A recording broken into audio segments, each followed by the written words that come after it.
I'm also pleased with the opportunity to recognize and thank the Church of God for its time-honored partnership with the government in the development of communities throughout the Bahamas.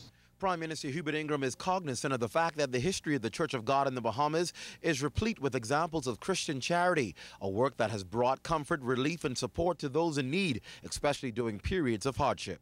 Like many in our community, I am impressed with the emphasis you place on developing a strong family life. Your promotion and encouragement of responsibility within the family, the community, and indeed the nation is both timeless and urgently needed today.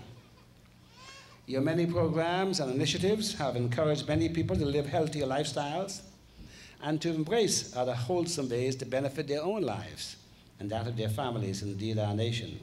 Prime Minister Ingraham says the government is conscious of the need to develop and strengthen positive attitudes and to reinforce the spirit of volunteerism and giving among our people, particularly among young people. Notwithstanding the wonderful programs offered by the Church and indeed a host of other denominations in our country, there remains a small but stubborn minority among us who disregard the law, the life, and the property of others. Far too many people in our land see material things as their purpose for living, rather than their true purpose on earth, to love God, to love our neighbors as ourselves. Paying tribute to the first Bahamian overseer of the church, the late Bishop William Johnson, a man instrumental even in the Prime Minister's spiritual life as a youngster growing up in the Church of God in Cooperstown, Mr. Ingraham says it's important for monuments to be named after people like Bishop Johnson, as it provides an opportunity for young people coming up to learn who these great Bahamians were and the significant contributions they made to nation building.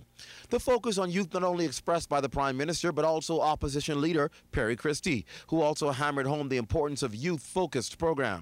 Continue to put emphasis on working with young people in your churches.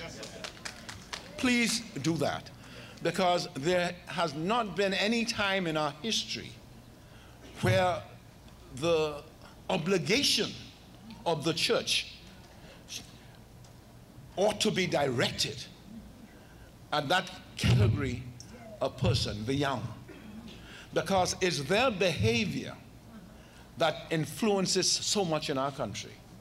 The church's new administrative complex is valued at $2 million and was built debt-free, something Administrative Bishop John Humes is grateful for, but says will serve a greater purpose. As we dedicate this center, my energy is shifting towards the top priority goal of Vision 2009. That's local church growth and kingdom building ministries. Because if it had not been the Lord on our side and the local churches, none of this would have been possible today. This is built for the dedication of vision